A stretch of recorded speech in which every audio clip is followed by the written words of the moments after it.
황교안 전 국무총리가 세월호 수사 당시 외압을 행사했다는 정황이 보도되면서 논란이 커지고 있습니다.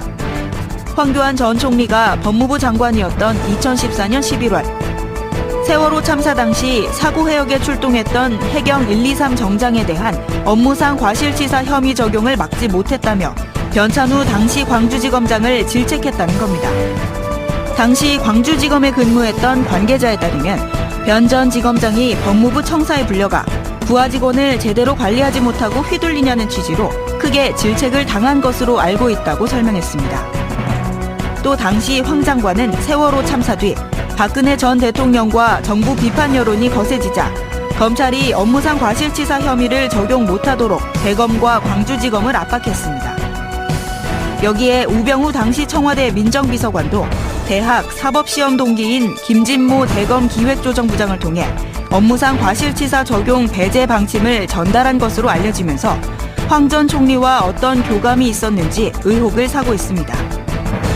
세월호 참사가 조용하게 처리되기를 바랐던 청와대의 뜻이 법무부와 우병우 라인을 통해 일선으로 내려간 정황이 확인된 것은 이번이 처음입니다. 이에 황 전 총리는 나와 관련된 팩트는 거의 사실이 아니라며 관련 의혹을 부인. 문재인 대통령이 세월호 참사에 대한 재조사 의지를 표명한 만큼 진상규명과 함께 세월호 수사 외압의 실체와 배후를 밝힐 수 있을지 귀추가 주목됩니다.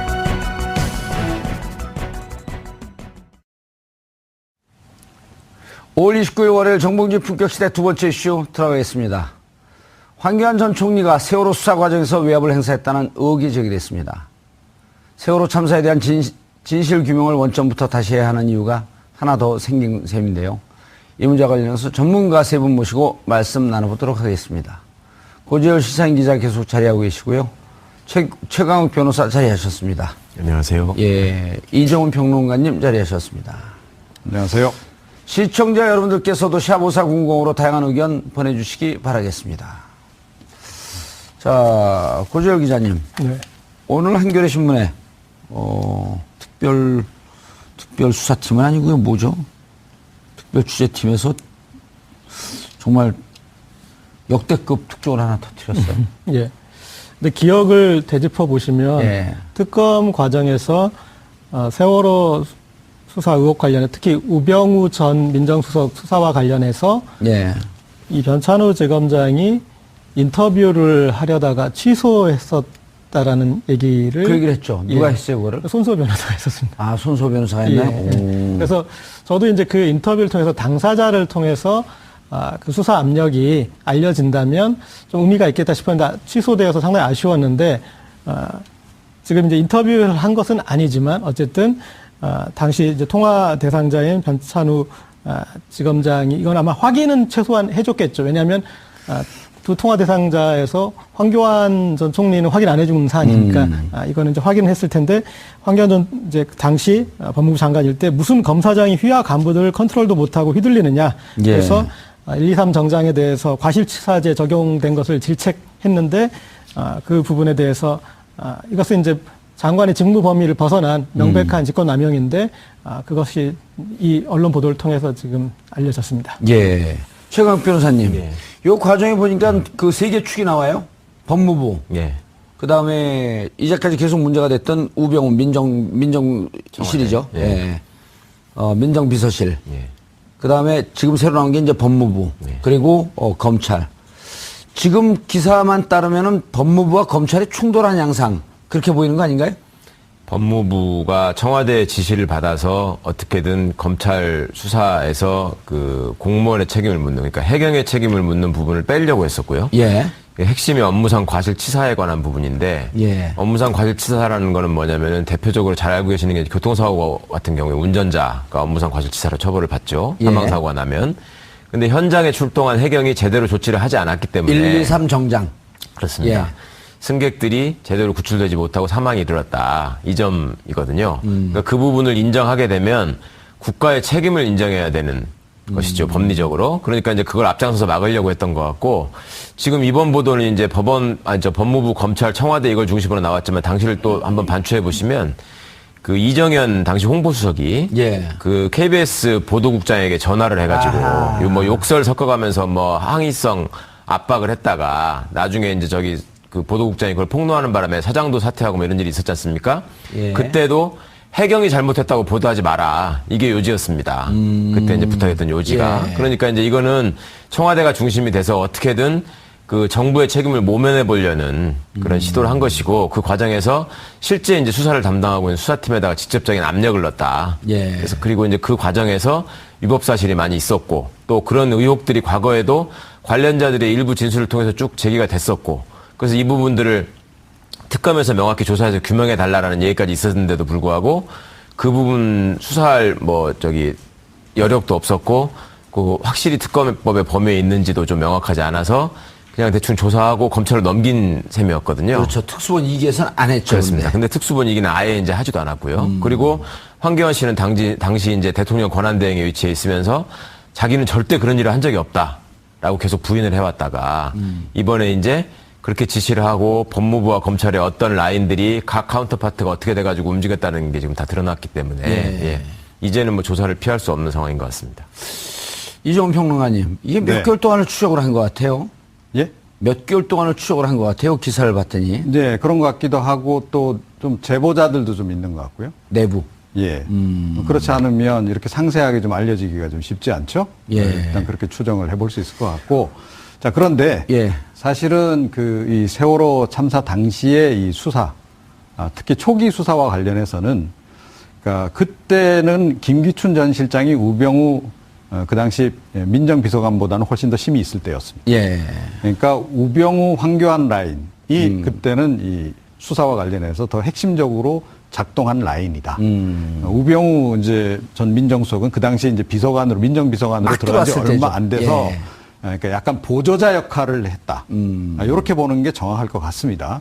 자, 그런데 이게 이제 아시다시피 그 후에 이제 정윤회 감찰문건 사건이 터지면서 정윤회 그 건으로 해서 사실은 이제 그 우병우 민정수석이 확 부상을 하는 거죠. 예. 그러면서 민정수석으로 올라가는 거 아닙니까? 이제 2014년 이제 하반기에는 우병우 전 민정수석이 더 주도권을 행사하는 그러니까 수사에서도 영향력이 훨씬 더 강한 시기. 이렇게 일단 우리가 큰 그림을 그려놓고 접근하는 게 좀 좋을 것 같다. 예. 이렇게 생각을 하고요. 그런데 처음에 그러면 이 세월호 참사와 관련해서 청와대, 그러니까 김기춘 전 실장이 어떻게 몰고 가려고 했는지가 사실은 안종범 전 민정수석의 업무 일지에 나온다는 거죠. 그게 특검 수사 과정에서 사실은 이제 나왔거든요. 그러니까 세월호 참사의 원인 1, 뭘로 보고 있느냐? 그러니까 선장이 먼저 탈출한 거. 그 다음에 승객들이 탈출을 거부한 거. 요걸 봅니다.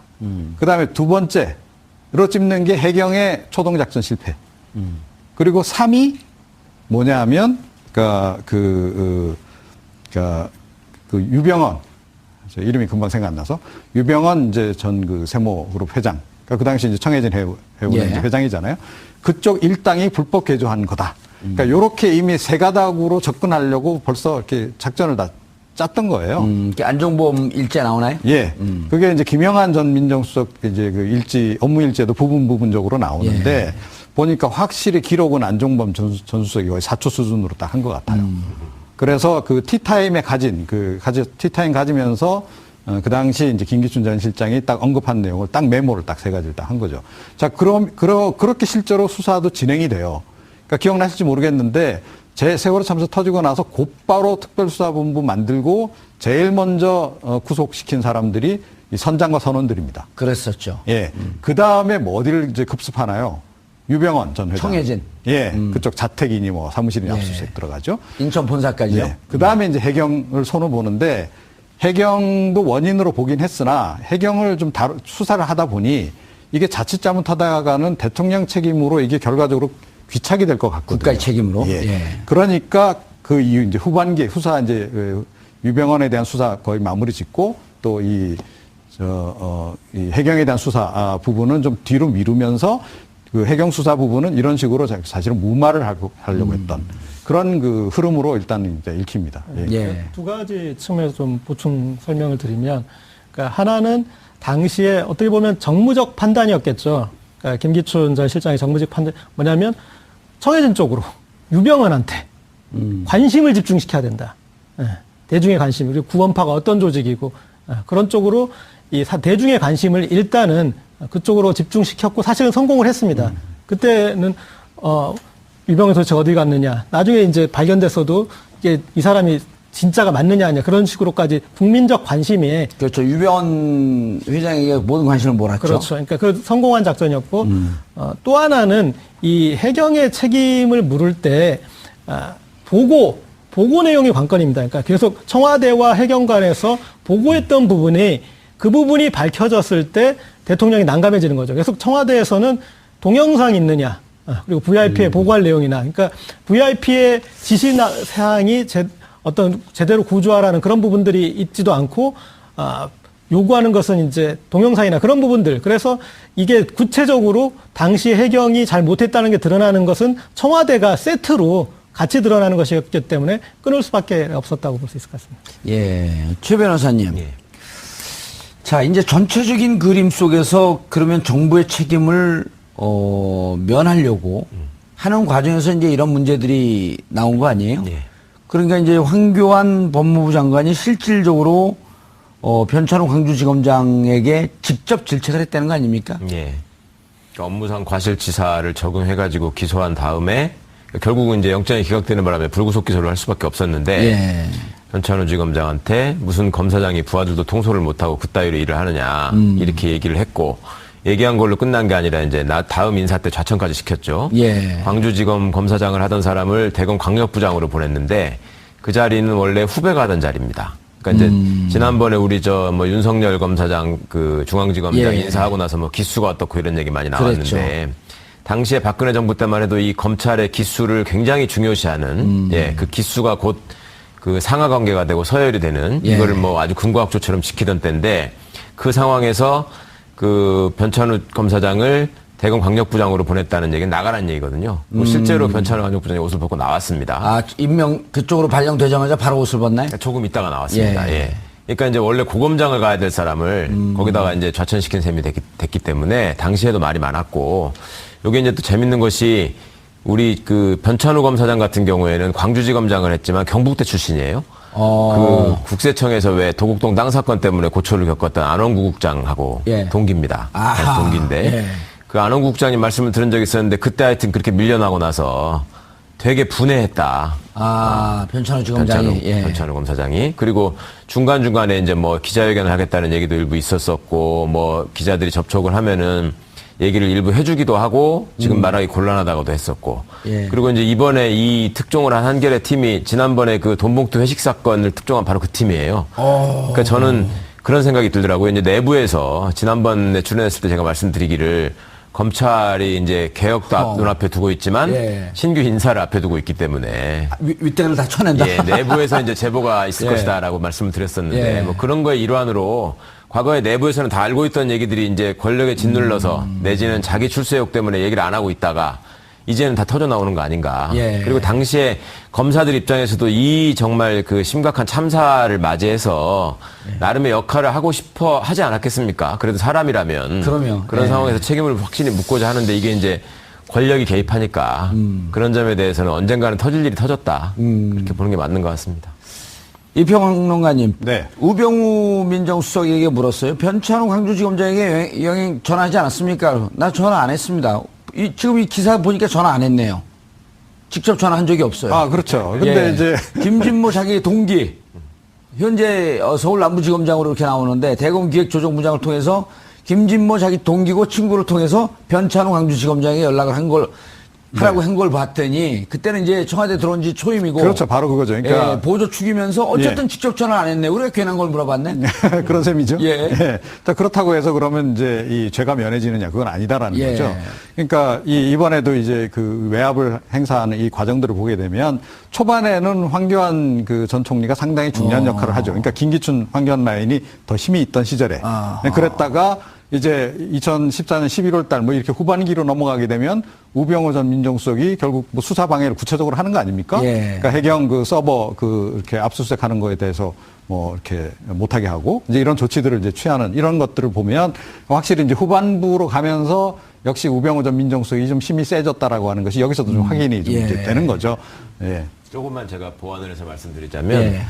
지금 그 법무부에서 역할을 한 사람은 검찰국장하고 형사기획과장이에요. 아까 그 씨 좀 띄워놓으세요. 왜 얘기할 때 싹 피해 그거를? 검찰 이과장이라고 하는 형사기획과장이 이제 전화를 역할을 담당을 했는데 저거는 자기 내부의 업무 분장으로 따지자면 맞는 거예요. 저거는 예. 형사기획과가 이제 각 수사 통계도 내고 수사 지휘도 하고 뭐 이런 자, 그 부서니까. 황교안 장관의 지시를 받아서 김주현 예, 검찰국장, 그다음 김주현 밑에 이선욱 형사 기획과장. 기획과장 예. 이 지시를 받고 이제 검찰 쪽에다 막 얘기를 넣네요. 그렇죠. 그런데 지금 대검을 보시면 예. 두 사람이 나옵니다. 조은석 형사부장하고 예. 김진모 기획조정부장이 나오잖아요. 예. 이거는 업무가 지금 복잡해서 두 사람이 해야 되는 게 아니고요. 원래 형사부장 업무입니다. 아, 조은석 부장의 업무죠. 예. 조은석, 김진모 두 사람은 다 검사장급이고 우병우 씨하고 같은 연수원 19기거든요.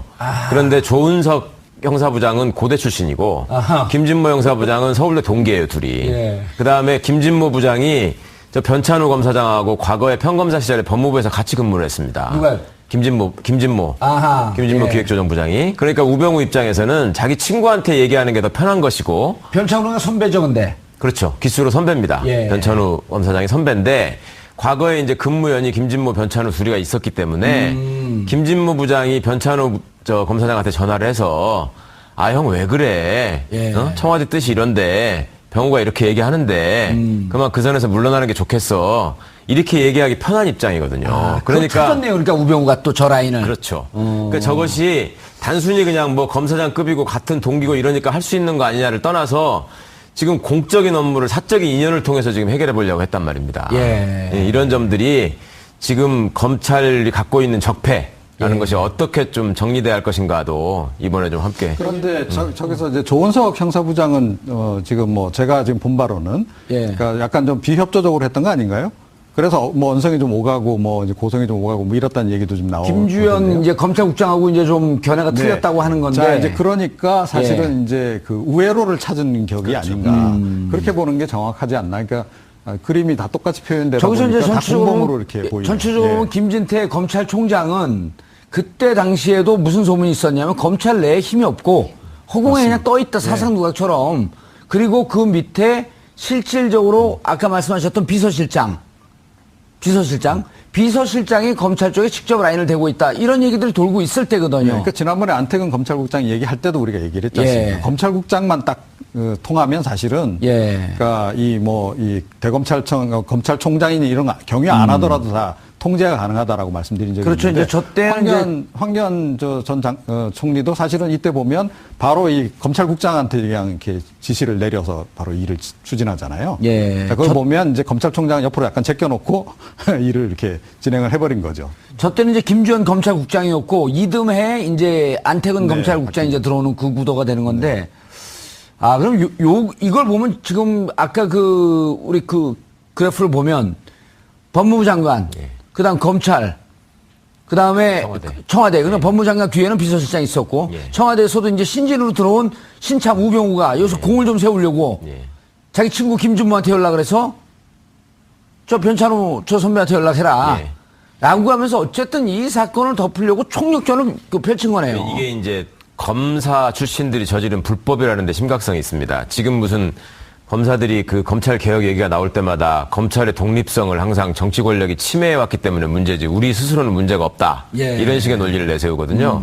저 보십시오. 지금 검찰청법에 의해서 검사로 임명된 사람들이 기본적으로 알아야 되는 게 뭐냐면 구체적인 수사 지휘는 법무부 장관이 검찰총장한테만 할 수 있다. 법무부 장관이 검찰총장한테만, 총장에게만. 법무부 외청으로 돼 있는 거 아니에요? 그렇습니다. 그리고 일반적으로 법무부 장관이 수사 하나하나에 관여해가지고 지시할 수는 없다라고 하는 것이 형사소송법의 기본입니다. 기본. 그러니까 대학교 2학년 때 형사소송법 책을 처음 보자마자 배우는 기본 중에 기본인데 그거를 지금 검찰총장이 저 사건에 있어서 뭐랄까 법무부의 지시에 대해서 탐탁치 않게 생각한다는 이유만으로 정식 라인인 검찰총장은 제껴버리고 자기들끼리 밑에서 아름아름으로 해가지고 이렇게 일을 하지 않습니까? 그 범법 행위를 한 거네요, 그러면. 그럼요. 알고도 이건 불법을 한 거기 때문에 고의적인 행위입니다, 저거는. 그러니까 아주 죄질로 따지면 나쁜 거죠. 그러니까 지금 법의 규정이 지금 어떻게 보면 그 권력자의 직권남용에 대해서 별로 예상을 하지 못했고 내지는 권력자가 일반 시민들을 통제하는 법률의 형태로 형법이 만들어져 있다 보니까 직권남용이나 이런 것들이 형량이 많지 않아서 그런데 저 행위가 이루어지는 과정을 보면 국가가 기본적으로 왜 존재하고 헌법과 형사소송법에서 검사들의 역할이 무엇이고 그다음에 정치 권력과 국가 권력이 어떤 식으로 서로 상호 견제하면서 행사돼야 하는 건지에 대한 거를 기본으로 완전히 다 무너뜨려 버린 일이거든요. 그러고 나서 담당 실제로 이제 특별수사본부를 꾸려가지고 당시 광주지검장이 본부장이었단 말입니다. 예. 그 사람을 좌천시켜가면서까지 끝끝내 자신들의 의사를 관철시켜가는 모습. 예. 정말 심각한 거죠. 근데 조금 전에 이제 그 차트에서요. 예. 사실은 숨겨진 인물이 굉장히 중요한 인물이 지금 빠져 있어요. 그 차트 또 띄워봐요. 예. 그러니까 김기춘 전 실장이 빠져 있는 거죠. 예. 사실 김기춘 실장이 저 더 위에서 황교안 한쪽으로는 황교안 그 당시 이제 법무부 장관과 예. 그러니까 이 우병우 전 그 당시 민정비서관 위에 김영한 전 수석 이 라인으로 양쪽으로 지시를 내린 거죠. 네, 그래서 사실은 그 저 위에 지금 김기춘 전 실장이 표현이 돼 있어야 사실은 좀 정하지 않나. 그리고 이 전체적인 그림은 그러니까 오히려 황교안 그 당시 법무부 장관은 실행자였고 그러네요. 오히려 누군가가 그 기획자는 그 김기춘 전 실장이었을 가능성이 높다. 그게 그러니까 누군가가 국가 네. 책임이라고 하는 것을 좀 벗어나기 벗어나게끔 위해서요. 먼저 그림을 그린 자가 있을 거 아니에요. 그러니까 그게 바로 제가 아까 말씀드렸듯이 안종범 전 수석이 그 김기춘 전 실장과 함께 참가한 그 티타임에 적은 그 깨알같이 적은 메모지. 거기에 딱 보면 김기춘 전 실장의 생각이 딱 담겨 있다라는 거죠. 확인이 된다는 거죠. 안종범 수첩 전문가 아니세요? 있어요, 없어요? 그거 찾았어요, 못 찾았어요? 아니, 일단 저 도표에서 하나 예. 조그만 왜 건데. 저는 도표를 자꾸만 저걸 치워버려? 도표 좀 띄우라 그래도 잘 그려놓고 도표에 도표 보면- 올리세요. 네. 도표에서 보면은 예. 우병우 전 수석에서 빨간 화살표로 윤대진 광주지검 형사 2부장으로 가 있습니다. 내려가요. 직접 내려가요, 저거는. 직접 내려가죠. 여기는 제가 이제 이때 우리 저기 프로그램 할 때 그때 검색해가지고 하지 않았습니까? 이용호 특검 때 같이 했습니다. 우병우 전 수석하고. 아, 맞아요. 그때 과장으로 같이 있었죠. 예, 그래서 같이 직접 인연이 있기 때문에 아마 직접 연락을 한 걸로 보이고요. 예, 그리고 나서 우병 이후에 변찬우 저분은 바로 이제 그 좌천호에서 옷을 벗는데 그다음에 차장검사도 윤대진은 어디 지청장으로 갔다가 그렇게 심하게 좌천이 안 되는 부산지검 지금 차장검사 부산 지금 2차장 검사죠. 네, 있고 그다음에 그 중간에 있는 차장검사도 이제 좌천이 됐었죠. 예. 네, 그래서 그다음에 이제 저 도표에 지금 특수본에서 조사를 안 받은 조은석 전 형사부장하고 그리고 김진모 전 기획조정부장 이제 대검 이 두 분이 있는데 특히 이제 조은석 형사부장은 당시에 이런 그 압력에 대해서 조금 반발했다라는 부분들이 드러나지 않았습니까? 세게 요거는 반발 안 했대요. 조금 했대요.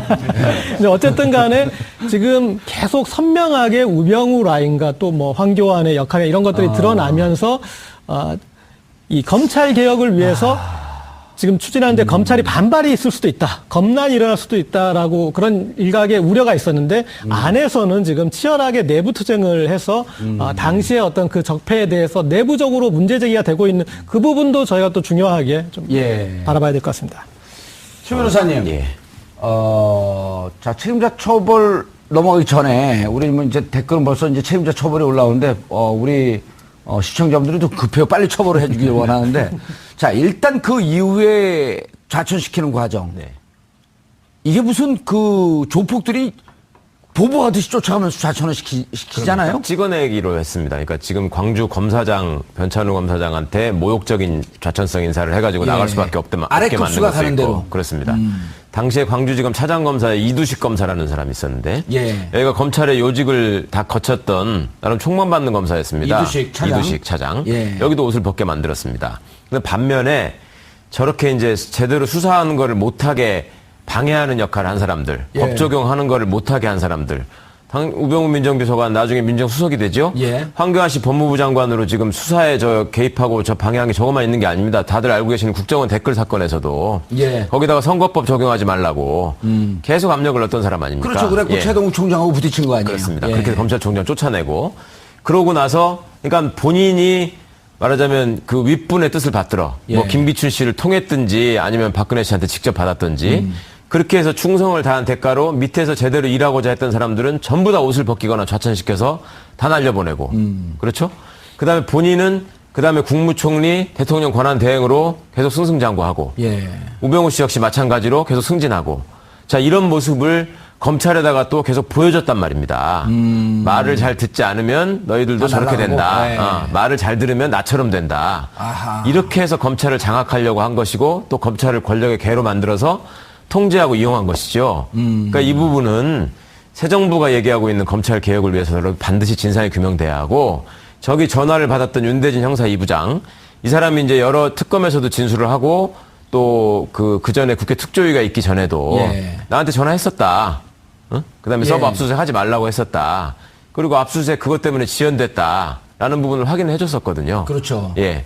그러니까 이런 부분들을 보면 아니, 그러니까 압수수색하러 갔는데 서버 압수수색하지 말라 그래서 그 다음날 그냥 영장을 다시 돌아왔다는 갖고 거예요. 들어와서 그때는 압수수색은 긴급성, 신속성 아니에요. 그렇습니다. 그때 네. 이미 깡통만 남았을 거 아니에요? 그렇죠. 그 해경의 서버라고 하는 것이 해경이 그때 당시에 무슨 조치를 하고 뭘 했느냐를 밝히기 위해서는 굉장히 중요한 증거물인데 예. 그거를 왜 굳이 못하게 했을까를 한번 생각해 보자는 거죠. 그거는 이유가 가장 큰 이유는 그거예요. 해경 서버를 뒤지다 보면 청와대와의 교신 내용과 기록이 나올 것이고 그것이 검찰에서 소위 말하면 수사 기록에 첨부되면 그거는 재판을 통해서 청와대의 잘못이 다 밝혀진다. 이런 걱정을 한 거죠.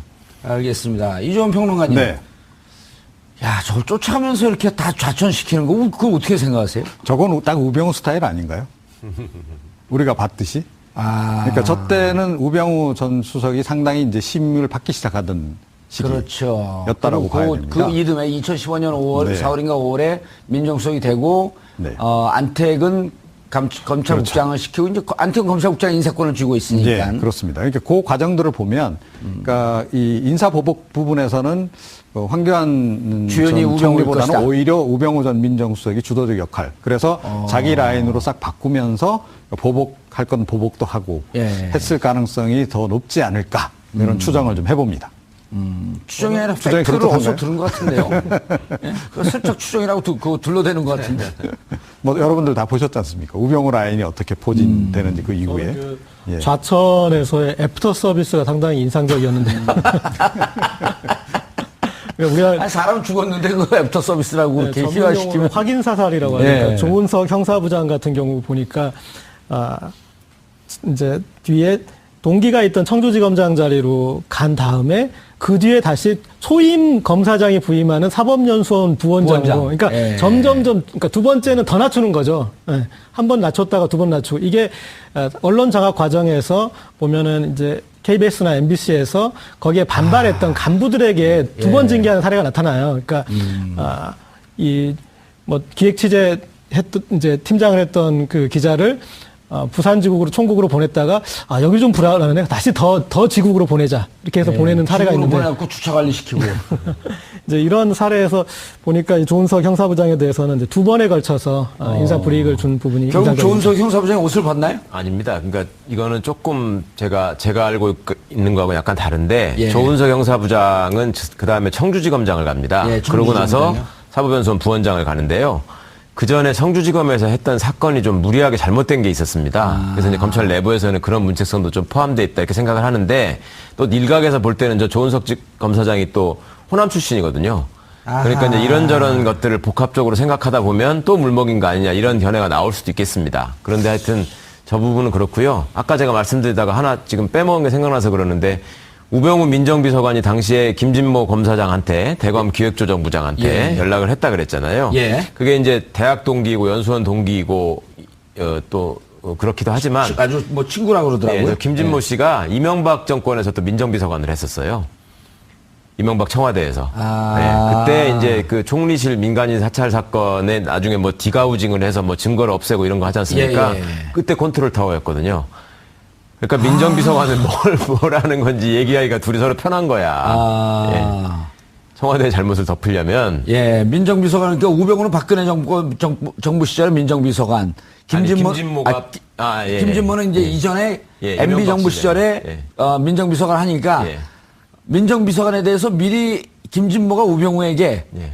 미리 그 원포인트 레슨을 해줬을 가능성이 있네요. 그러니까 둘이는 서로 한마디만 해도 지금 상황에서 뭘 해야 되는 건지 아는 거죠. 그러니까 이제 우병우 씨 입장에서는 편한 거죠.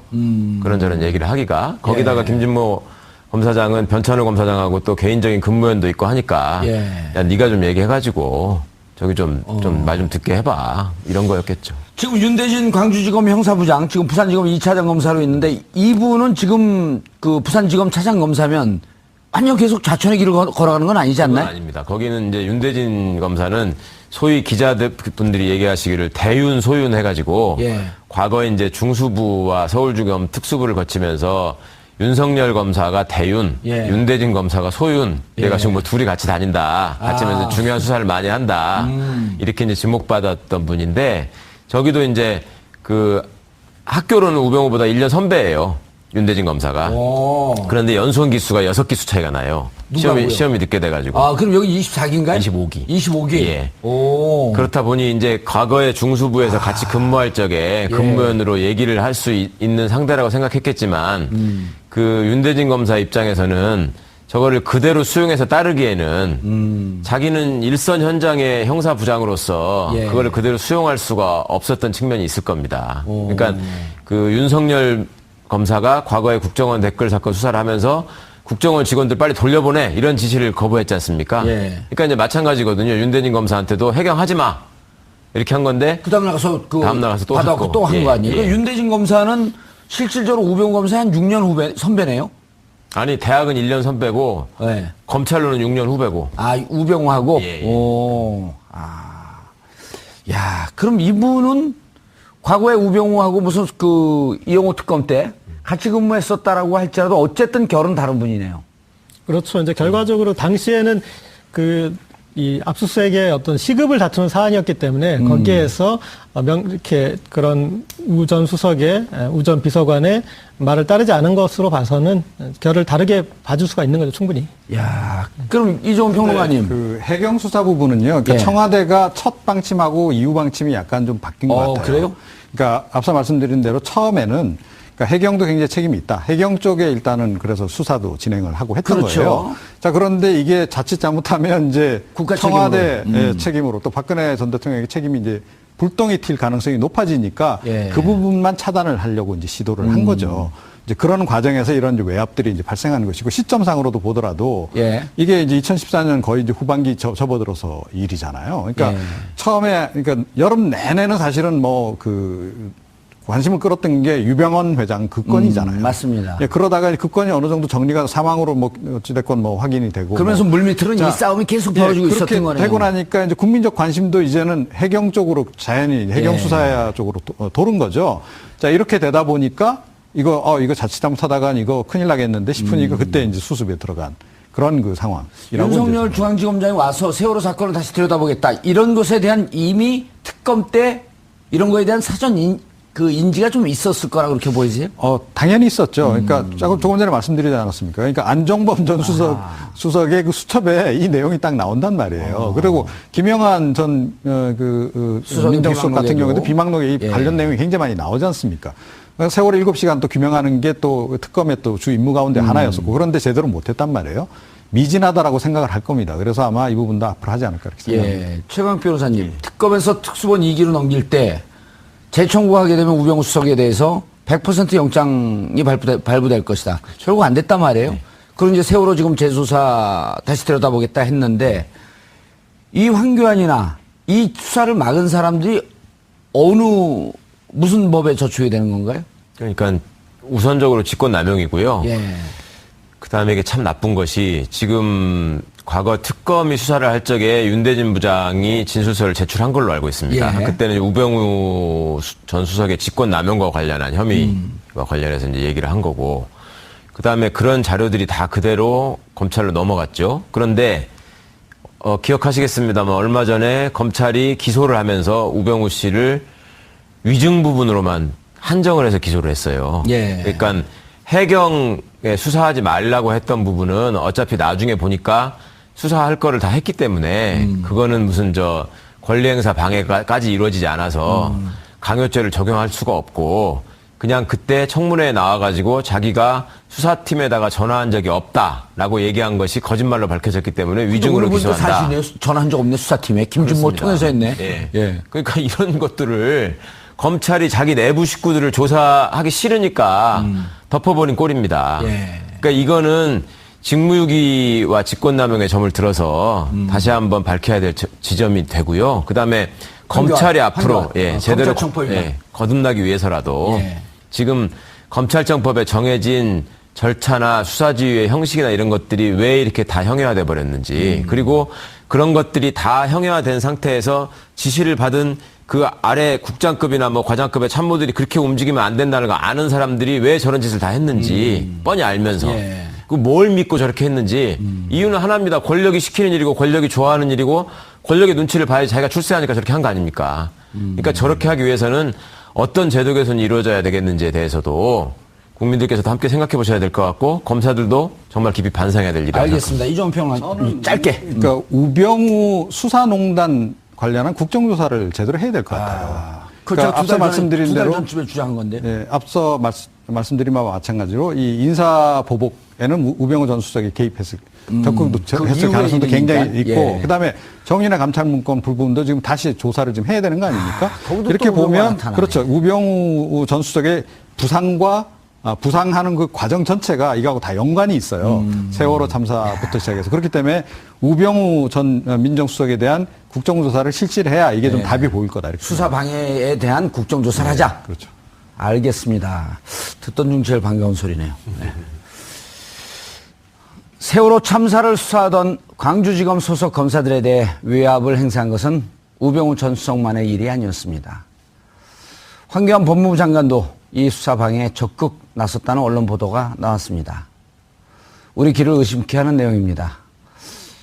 이들이 국가 권력을 사유화해서 온갖 범죄 행위를 저지른 정황은 국정농단 사건을 조사하는 과정에서 모두 나온 것 같지만 사실은 표면적인 것에 불과했던 것 같습니다. 특히 세월호 참사가 나고 3주기가 지났지만 아직도 그날의 진실이 가려져 한 발도 앞으로 나가지 못하고 있는 것은 국가 권력을 장악했던 대통령 그리고 청와대 비서실, 법무부 등 때문이었던 것 같습니다.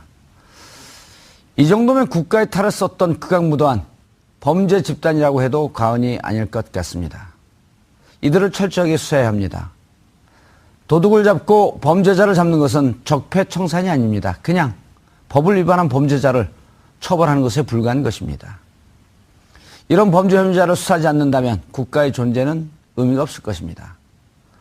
아울러 대통령 탄핵 이후 하루 5천만 원씩 무려 35억 원의 특수활동비를 탕진한 것에 대해서도 철저히 수사해서 이 당사자들을 처벌하기를 촉구합니다.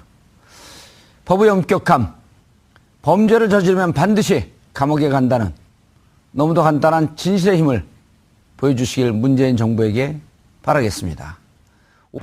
보니까 확실히 기록은 안종범 전 수석이 거의 사초 수준으로 딱 한 것 같아요. 그래서 그 티타임에 티타임 가지면서 그 당시 이제 김기춘 전 실장이 딱 언급한 내용을 딱 메모를 딱 세 가지를 딱 한 거죠. 자, 그렇게 실제로 수사도 진행이 돼요. 그러니까 기억나실지 모르겠는데 세월호 참사 터지고 나서 곧바로 특별수사본부 만들고 제일 먼저 구속시킨 사람들이 이 선장과 선원들입니다. 그랬었죠. 예. 그 다음에 뭐 어디를 이제 급습하나요?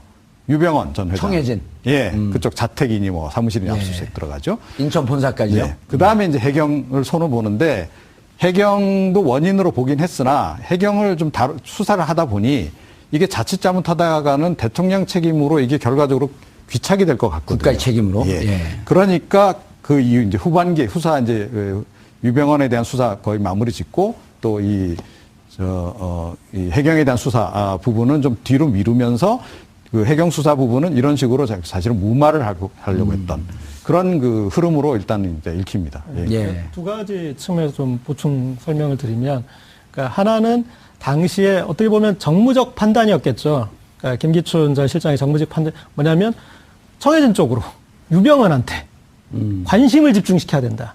예. 대중의 관심, 그리고 구원파가 어떤 조직이고 그런 쪽으로 이 대중의 관심을 일단은 그쪽으로 집중시켰고 사실은 성공을 했습니다. 그때는 유병헌이 도대체 어디 갔느냐. 나중에 이제 발견됐어도 이게 이 사람이 진짜가 맞느냐 아니냐 그런 식으로까지 국민적 관심이 그렇죠. 유병헌 회장에게 모든 관심을 몰았죠. 그렇죠. 그러니까 그 성공한 작전이었고 또 하나는 이 해경의 책임을 물을 때 보고 내용이 관건입니다. 그러니까 계속 청와대와 해경 간에서 보고했던 부분이 그 부분이 밝혀졌을 때 대통령이 난감해지는 거죠. 계속 청와대에서는 동영상 있느냐, 그리고 VIP의 보고할 내용이나, 그러니까 VIP의 지시 사항이 어떤 제대로 구조하라는 그런 부분들이 있지도 않고, 요구하는 것은 이제 동영상이나 그런 부분들. 그래서 이게 구체적으로 당시 해경이 잘 못했다는 게 드러나는 것은 청와대가 세트로 같이 드러나는 것이었기 때문에 끊을 수밖에 없었다고 볼 수 있을 것 같습니다. 예, 최 변호사님.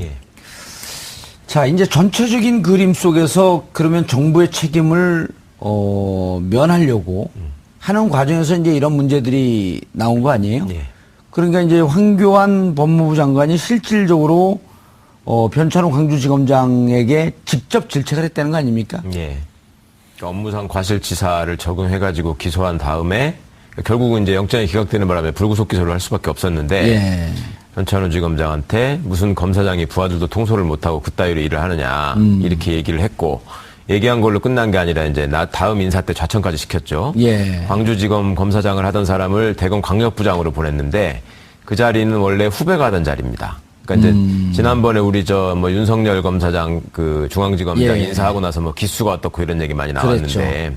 당시에 박근혜 정부 때만 해도 이 검찰의 기수를 굉장히 중요시하는 그 기수가 곧 그 상하 관계가 되고 서열이 되는 예. 이거를 뭐 아주 군과학조처럼 지키던 때인데 그 상황에서 그 변찬우 검사장을 대검 광역부장으로 보냈다는 얘기는 나가라는 얘기거든요. 실제로 변찬우 광역부장이 옷을 벗고 나왔습니다. 아, 임명 그쪽으로 발령되자마자 바로 옷을 벗나요? 조금 있다가 나왔습니다. 예. 예. 그러니까 이제 원래 고검장을 가야 될 사람을 거기다가 이제 좌천시킨 셈이 됐기 때문에 당시에도 말이 많았고 요게 이제 또 재밌는 것이 우리 그 변찬우 검사장 같은 경우에는 광주지검장을 했지만 경북대 출신이에요. 그 국세청에서 왜 도곡동 땅 사건 때문에 고초를 겪었던 안원구 국장하고 예. 동기입니다. 아하. 동기인데 예. 그 안원구 국장님 말씀을 들은 적이 있었는데 그때 하여튼 그렇게 밀려나고 나서 되게 분해했다. 변찬호 지검장이. 변찬호 검사장이. 그리고 중간중간에 이제 뭐 기자회견을 하겠다는 얘기도 일부 있었었고, 뭐 기자들이 접촉을 하면은 얘기를 일부 해주기도 하고, 지금 말하기 곤란하다고도 했었고. 예. 그리고 이제 이번에 이 특종을 한 한겨레 팀이 지난번에 그 돈봉투 회식 사건을 특종한 바로 그 팀이에요. 그러니까 저는 그런 생각이 들더라고요. 이제 내부에서 지난번에 출연했을 때 제가 말씀드리기를 검찰이 이제 개혁도 눈앞에 두고 있지만 예. 신규 인사를 앞에 두고 있기 때문에 윗대를 다 쳐낸다. 예, 내부에서 이제 제보가 있을 예. 것이다라고 말씀을 드렸었는데 예. 뭐 그런 거의 일환으로 과거에 내부에서는 다 알고 있던 얘기들이 이제 권력에 짓눌러서 내지는 자기 출세욕 때문에 얘기를 안 하고 있다가 이제는 다 터져 나오는 거 아닌가. 예. 그리고 당시에 검사들 입장에서도 이 정말 그 심각한 참사를 맞이해서 나름의 역할을 하고 싶어 하지 않았겠습니까? 그래도 사람이라면. 그럼요. 그런 예. 상황에서 책임을 확실히 묻고자 하는데 이게 이제 권력이 개입하니까 그런 점에 대해서는 언젠가는 터질 일이 터졌다. 그렇게 보는 게 맞는 것 같습니다. 이평론가님. 네. 우병우 민정수석에게 물었어요. 변찬호 광주지검장에게 영행 전화하지 않았습니까? 나 전화 안 했습니다. 지금 이 기사 보니까 전화 안 했네요. 직접 전화한 적이 없어요. 아, 그렇죠. 근데 예. 이제 김진모 자기 동기 현재 서울 남부지검장으로 이렇게 나오는데 대검기획조정부장을 통해서 김진모 자기 동기고 친구를 통해서 변찬호 광주지검장에게 연락을 하라고 한 걸 봤더니 그때는 이제 청와대 들어온 지 초임이고 그렇죠. 바로 그거죠. 그러니까 예, 보조 축이면서 어쨌든 직접 전화 안 했네. 우리가 괜한 걸 물어봤네. 그런 셈이죠. 예. 자, 그렇다고 해서 그러면 이제 이 죄가 황교안 전 국무총리가 세월호 수사 당시 외압을 행사했다는 정황이 보도되면서 논란이 커지고 있습니다. 황교안 전 총리가 법무부 장관이었던 2014년 11월 세월호 참사 당시 사고 해역에 출동했던 해경 123 정장에 대한 업무상 과실치사 혐의 적용을 막지 못했다며 변찬후 당시 광주지검장을 질책했다는 겁니다. 당시 광주지검에 근무했던 관계자에 따르면 변 전 지검장이 법무부 청사에 불려가 부하 직원을 제대로 관리하지 못하고 휘둘리냐는 취지로 크게 질책을 당한 것으로 알고 있다고 설명했습니다.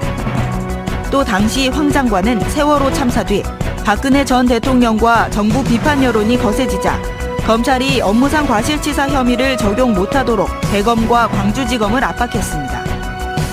여기에 우병우 당시 청와대 민정비서관도 대학 사법시험 동기인 김진모 대검 기획조정부장을 통해 업무상 과실치사 적용 배제 방침을 전달한 것으로 알려지면서 황 전 총리와 어떤 교감이 있었는지 의혹을 사고 있습니다. 세월호 참사가 조용하게 처리되기를 바랐던 청와대의 뜻이 법무부와 우병우 라인을 통해 일선으로 내려간 정황이 확인된 것은 이번이 처음입니다. 이에 황 전 총리는 나와 관련된 팩트는 거의 사실이 아니라며 관련 의혹을 부인. 문재인 대통령이 세월호 참사에 대한 재조사 의지를 표명한 만큼 진상규명과 함께 세월호 수사 외압의 실체와 배후를 밝힐 수 있을지 귀추가 주목됩니다.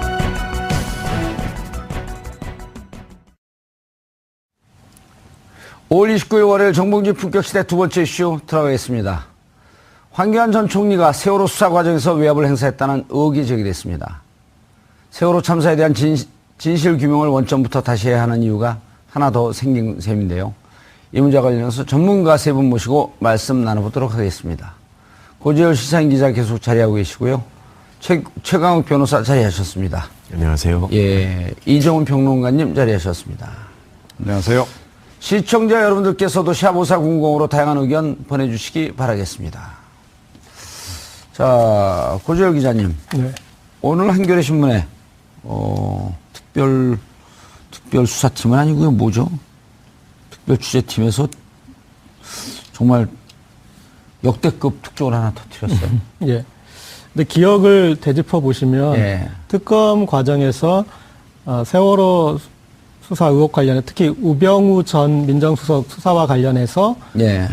이 변찬우 재검장이 인터뷰를 하려다가 취소했었다라는 얘기를 그 얘기를 했죠. 누가 예. 했어요, 그거를? 손수호 변호사가 했었습니다. 아, 손수호 변호사가 했나요? 예. 그래서 저도 이제 그 인터뷰를 통해서 당사자를 통해서 그 수사 압력이 알려진다면 좀 의미가 있겠다 싶었는데 취소되어서 상당히 아쉬웠는데 지금 이제 인터뷰를 한 것은 아니지만 어쨌든 당시 이제 통화 대상자인 변찬우 지검장이 이건 아마 확인은 최소한 해줬겠죠. 왜냐하면 두 통화 대상자에서 황교안 전 총리는 확인 안 해준 사안이니까 이거는 이제 확인을 했을 텐데 황교안 전 이제 당시 법무부 장관일 때 무슨 검사장이 휘하 간부들 컨트롤도 못하고 휘둘리느냐. 예. 그래서 1, 2, 3 정장에 대해서 과실치사제 적용된 것을 질책했는데 그 부분에 대해서 이것은 이제 장관의 직무 범위를 벗어난 명백한 직권남용인데 그것이 이 언론 보도를 통해서 지금 알려졌습니다. 예. 최강욱 변호사님. 예. 요 과정에 보니까 그 세 개 축이 나와요. 법무부. 예. 그 다음에 이제까지 계속 문제가 됐던 우병우 민정실이죠. 예. 예. 민정비서실. 예. 그 다음에 지금 새로 나온 게 이제 법무부. 네. 그리고 검찰. 지금 기사만 따르면은 법무부와 검찰이 충돌한 양상. 그렇게 보이는 거 아닌가요? 법무부가 청와대 지시를 받아서 어떻게든 검찰 수사에서 그 공무원의 책임을 묻는, 그러니까 해경의 책임을 묻는 부분을 빼려고 했었고요. 예. 핵심이 업무상 과실치사에 관한 부분인데, 예. 업무상 과실치사라는 거는 뭐냐면은 대표적으로 잘 알고 계시는 게 교통사고 같은 경우에 운전자가 업무상 과실치사로 처벌을 받죠. 예. 사망사고가 나면. 근데 현장에 출동한 해경이 제대로 조치를 하지 않았기 때문에. 1, 2, 3 정장. 그렇습니다. 예. 승객들이 제대로 구출되지 못하고 사망이 이르렀다. 이 점이거든요. 그러니까 그 부분을 인정하게 되면 국가의 책임을 인정해야 되는 것이죠. 법리적으로. 그러니까 이제 그걸 앞장서서 막으려고 했던 것 같고, 지금 이번 보도는 이제 법무부, 검찰, 청와대 이걸 중심으로 나왔지만 당시를 또 한번 반추해 보시면 그 이정현 당시 홍보수석이 예. 그 KBS 보도국장에게 전화를 해가지고 뭐 욕설 섞어가면서 뭐 항의성 압박을 했다가 나중에 이제 그 보도국장이 그걸 폭로하는 바람에 사장도 사퇴하고 뭐 이런 일이 있었지 않습니까? 예. 그때도 해경이 잘못했다고 보도하지 마라. 이게 요지였습니다.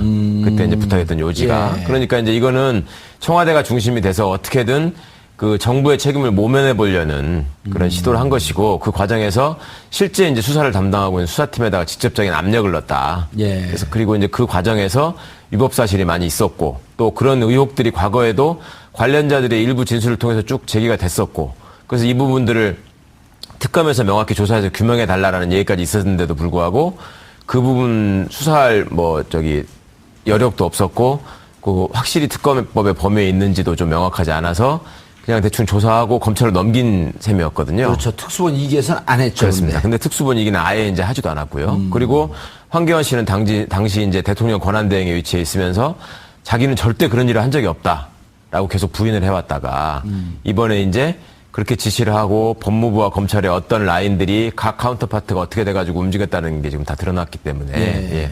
이제는 뭐 조사를 피할 수 없는 상황인 것 같습니다. 이종훈 평론가님, 이게 몇 네. 개월 동안을 추적을 한 것 같아요. 예? 몇 개월 동안을 추적을 한 것 같아요. 기사를 봤더니. 네, 그런 것 같기도 하고 또 좀 제보자들도 좀 있는 것 같고요. 내부. 예. 그렇지 않으면 이렇게 상세하게 좀 알려지기가 좀 쉽지 않죠? 예. 일단 그렇게 추정을 해볼 수 있을 것 같고.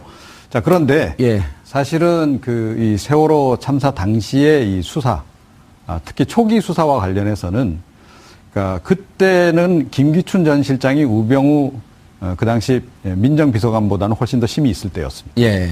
그러니까 우병우 황교안 라인이 그때는 이 수사와 관련해서 더 핵심적으로 작동한 라인이다. 우병우 이제 전 민정수석은 그 당시 이제 비서관으로 민정비서관으로 막 들어간 지 들어왔을 얼마 때죠. 안 돼서 예. 그러니까 약간 보조자 역할을 했다. 이렇게 보는 게 정확할 것 같습니다.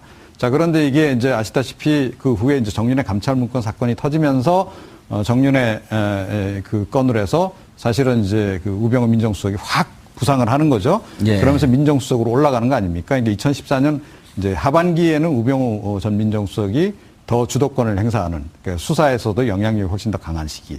요렇게 일단 우리가 큰 그림을 그려놓고 접근하는 게 좀 좋을 것 같다. 예. 이렇게 생각을 하고요. 그런데 처음에 그러면 이 세월호 참사와 관련해서 청와대, 그러니까 김기춘 전 실장이 어떻게 몰고 가려고 했는지가 사실은 안종범 전 민정수석의 업무 일지에 나온다는 거죠. 그게 특검 수사 과정에서 사실은 이제 나왔거든요. 그러니까 세월호 참사의 원인 1 뭘로 보고 있느냐? 그러니까 선장이 먼저 탈출한 거. 그다음에 승객들이 탈출을 거부한 거. 요걸 봅니다. 그다음에 두 번째로 찝는 게 해경의 초동 작전 실패. 그리고 3이 뭐냐 하면 유병헌 이름이 금방 생각 안 나서 유병헌 이제 전 세모그룹 회장. 그러니까 그 당시 이제 청해진 해운의 예. 회장이잖아요. 그쪽 일당이 불법 개조한 거다. 그러니까 요렇게 이미 세 가닥으로 접근하려고 벌써 이렇게 작전을 다 짰던 거예요. 안종범 일제 나오나요? 예. 그게 이제 김영한 전 민정수석 이제 업무 일지에도 부분적으로 나오는데